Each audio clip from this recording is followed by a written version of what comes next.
What if I told you that the voice of a billionaire's daughter, silent since birth, was unlocked not by doctors, not by money, not even by her parents, but by the most unexpected person of all, a garbage man in dirty gloves? This is a story of silence, hope, and a miracle no one saw coming. What is power worth when you can't hear the voice of your own child? That was the question Henry Caldwell asked himself, though he never spoke it out loud. Henry was a man of empires.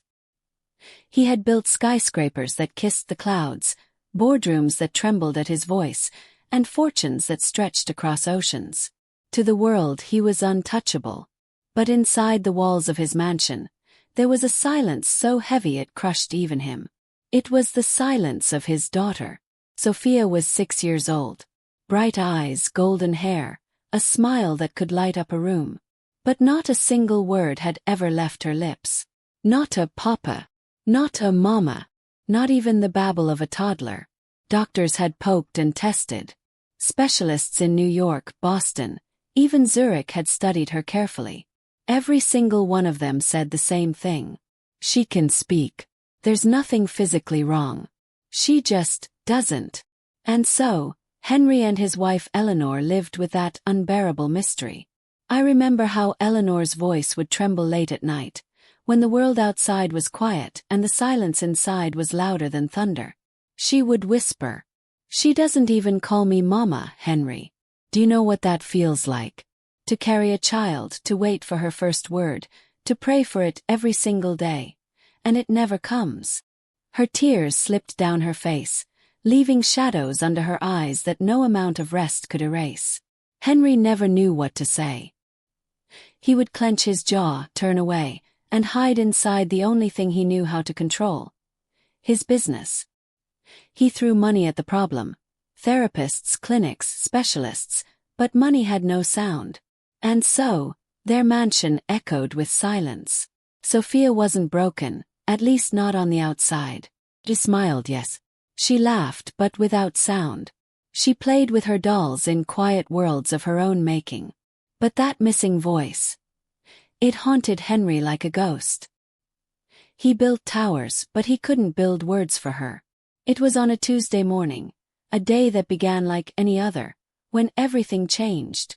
Henry was on the phone, barking orders at one of his managers, pacing back and forth in the marble hallway of his home. Eleanor was folding laundry upstairs, and Sophia slipped out through the front gate. When Eleanor realized, her scream echoed through the house. "Henry! She's gone!" Panic struck like lightning. Henry dropped his phone and bolted outside, his heart slamming against his ribs. But what he saw froze him in his tracks. Sophia wasn't lost. She was standing at the edge of the sidewalk, staring up at a man in orange overalls. The garbage man.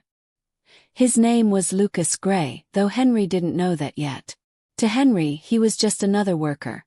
Invisible, ordinary, someone paid to haul away what others didn't want to touch. But to Sophia, he wasn't invisible at all. She was staring at him with wide, curious eyes, as if she had been waiting her whole life for this moment. Lucas noticed her too. He set down a heavy bag and crouched low so he was at her eye level.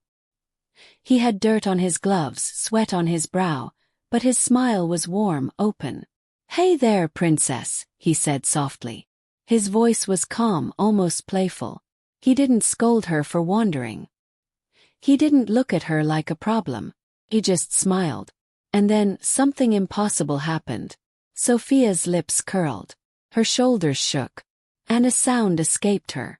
Not words. Not yet. But a giggle. A real audible giggle. Henry nearly collapsed on the spot. Eleanor came rushing down the driveway. Her hand clapped over her mouth. For 6 long years, their daughter had been silent. And now, before a man in dirty gloves and overalls, she had laughed. Henry stammered, his voice breaking. "Sophia, come back here. Don't bother him." But Sophia didn't move. She tilted her head, studying Lucas as though he carried a secret no one else in the world could understand. Lucas chuckled. "You know what this is?" he asked, tapping the garbage bag. "It's heavy. Kinda like carrying too many secrets. Sophia's wide eyes stayed locked on him. But if you open it up and let it out, Lucas said gently, it feels lighter. Her lips curled again, and another little giggle slipped free. Eleanor grabbed Henry's arm, whispering through her tears. Look at her, Henry. She's listening. She's alive. For the first time in years, Henry felt something stir inside him. It wasn't fear. It wasn't control. It wasn't even anger. It was hope. And it came not from a doctor, not from a clinic, not from all the money he had spent. It came from the garbage man outside his gate. And from that moment forward, their lives would never be the same. From that Tuesday onward, mornings in the Caldwell mansion were no longer the same. For years, Henry had woken up to silence, the kind of silence that felt heavier than stone. But now there was anticipation in the air, especially in Sophia's little heart. Every morning she would hurry to the gate, clutching her favorite pink dress, her hair bouncing as she skipped. She wasn't waiting for the chauffeur. She wasn't waiting for her father's business associates. She was waiting for him. Lucas Gray, the garbage man. At first, Henry resisted. He stood back, arms crossed, glaring at the man each time the truck rolled up. In Henry's world, men like Lucas were invisible. Workers came and went. They did their jobs, and no one remembered their names. But Sophia saw him. And more importantly, she responded to him. Lucas never tried to force her. He never asked, "Why don't you speak?" He didn't treat her like a broken puzzle to solve. He simply crouched down, met her at eye level, and shared little pieces of his world. "Princess, guess what? Yesterday I saw a cat jump right into a trash bin. Nearly scared me out of my boots." Sophia's shoulders shook with silent laughter. "Or this one," he'd grin, pulling off his glove dramatically. "I almost lost this in a can last week. Had to dig for it like buried treasure." Sophia clapped her hands, her face glowing with joy. Every story, every smile, every moment. She gave him something she had given no one else. Her attention, her laughter, her light. One morning, Eleanor worked up the courage to approach him. Her hands fidgeted nervously with the hem of her sweater. I don't even know your name," she admitted. Lucas wiped his brow and smiled. "Lucas Gray, ma'am." Eleanor's lips trembled. "Well, thank you, Lucas. For whatever this is." Lucas shrugged lightly, as though it were nothing. Maybe she just needs someone who doesn't expect anything. Eleanor's eyes filled with tears. For 6 years, she had prayed for someone to reach her daughter. And here was a stranger in orange overalls doing what no doctor ever could. Henry, however, wasn't ready to surrender his pride. One morning he stormed out to the gate, his voice hard. "Listen, Mr. Gray. I appreciate your friendliness, but my daughter needs professionals, not small talk from a garbage man." Lucas didn't flinch. He just glanced at Sophia, who was already waiting with her hands clasped behind her back, eyes wide with trust. Then he looked back at Henry and said quietly, "Maybe she doesn't need professionals, sir. Maybe she just needs to be seen." Henry froze. The word stung like truth. But he said nothing. As days turned into weeks, Lucas became part of Sophia's world. She left him little gifts at the gate. Flowers from the garden, crayon drawings, even her favorite marble. Lucas treated each one as if it were priceless. "Whoa," he'd whisper, holding up a crooked drawing of 2 stick figures, one tall, one small, standing under a sun. "This is me, isn't it? And you? I'm putting this on my fridge." Sophia's eyes sparkled. She clapped with delight. Henry, watching from the window, couldn't believe it. For years, specialists had tried to coax a single word from his daughter. And now this man, this garbage man, had unlocked her laughter, her joy, her trust. Eleanor whispered one night, her voice trembling with emotion. "Do you realize how many nights I've begged God for this? I don't care who he is, Henry. Look at her. She's alive with him." Henry swallowed hard. For the first time he didn't argue. The biggest shift came one morning when Henry surprised himself.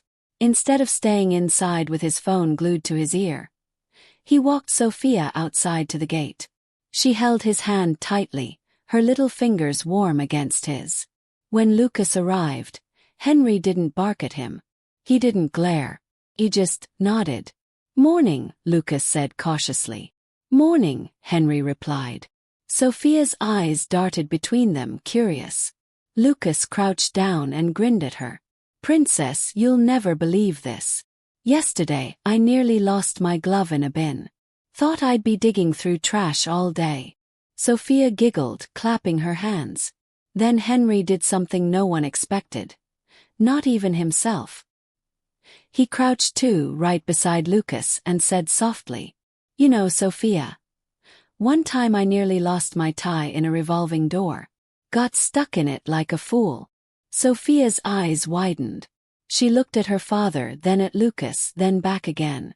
And for the first time in her life, she laughed. Loud. It wasn't words yet, but it was sound. Real beautiful sound. Henry's chest cracked open. He blinked back tears, whispering to himself, "All this time, maybe I never really spoke to her." From that day forward, everything began to change. Henry still went to his office, but not before walking Sophia to the gate. Eleanor still carried her quiet sorrow, but now it was mixed with gratitude. And Sophia was no longer just the silent girl in the mansion. She had a friend. She had laughter. And slowly, without anyone forcing her, she was beginning to find her voice. But none of them knew what was coming next. Because soon the impossible would happen. The seasons began to change.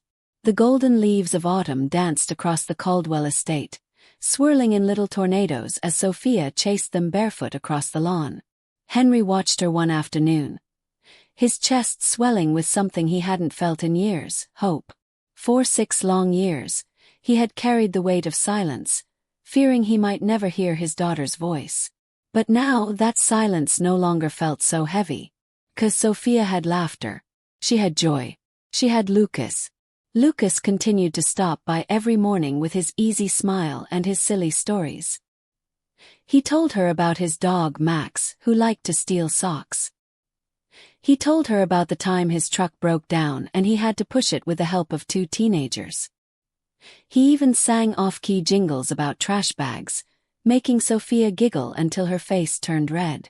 And Sophia, she bloomed. Every day she grew bolder. She left little notes, not written but drawn. Rainbow. Heart. A stick figure family with a big sun shining above.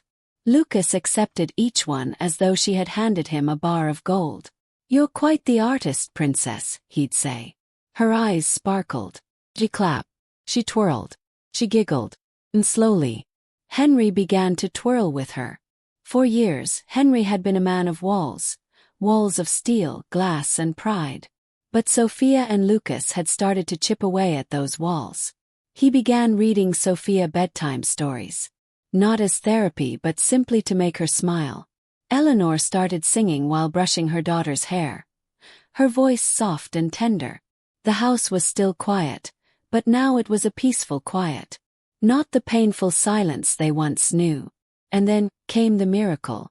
It was a warm afternoon in late spring.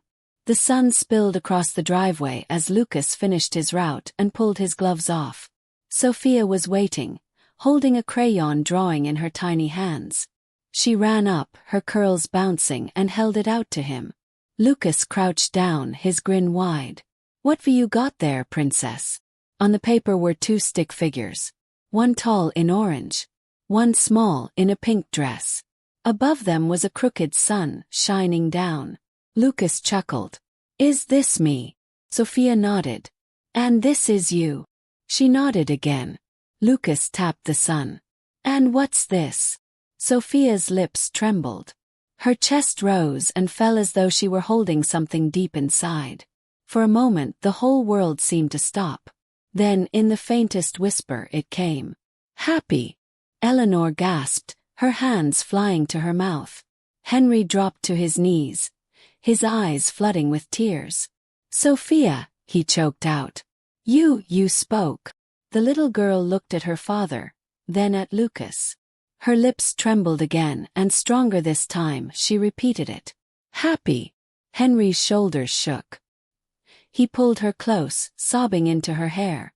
Yes, baby. Yes, happy. You make us so happy. Eleanor was weeping, whispering prayers of gratitude. And Lucas, he didn't cheer, he didn't clap. He just smiled gently, his voice calm and steady. That's right, princess, he said. Happy. Sophia giggled. This time it was laughter with sound. Real sound. The days that followed were nothing short of a miracle. Words began to bloom slowly, like flowers in spring. Not many, not all at once, but enough to fill the air with hope. Her first mama came one quiet evening as Eleanor tucked her into bed. Eleanor nearly collapsed with joy, hugging her daughter tightly. Her first papa came when Henry lifted her onto his shoulders, walking through the garden. Henry's chest ached with joy, his tears falling freely as he whispered, "You'll never know how long I waited for this." Each word was a gift. Each sound was a victory. Sophia's silence wasn't gone completely, but it no longer defined her. One evening, as the sun dipped low over the estate, Henry sat on the porch with Eleanor. They watched Sophia spin barefoot on the grass, her laughter floating through the air. "I used to pray for her first word," Eleanor whispered. "Now, I just pray she never stops smiling." Henry slipped his arm around her shoulders, his voice soft. "She doesn't need to fill this house with words. She's already filled it with life." For the first time in years, Henry felt lighter than any skyscraper could make him. A week later, Lucas finished his route and parked near the gate. But this time something was different. Henry walked out to meet him. Not with coldness, not with pride, but with gratitude. He extended his hand firmly. "Lucas, you gave us something no amount of money could buy. Not just words, not just a voice. You gave us hope." Lucas shook his hand, his smile quiet. "All I did was listen." Henry's eyes brimmed again. Sometimes, that's all someone needs. As Lucas climbed into his truck, Henry stood watching. Behind him, Sophia twirled across the lawn, her voice carrying faintly in the wind. "Happy," she whispered again, spinning under the golden sky. "Henry," Henry whispered back, his chest full of gratitude. "Sadness will always be there. But today, happiness is louder." And so, the man who built empires finally learned the most valuable lesson of all. That no matter how high the skyscrapers, no matter how powerful the name, the greatest treasure in life is the sound of love, spoken in the smallest of voices. If this story touched your heart, don't forget to like, share, and subscribe to my channel. Because sometimes, the greatest miracles come from the most unexpected places. And you never know whose story might change your life next.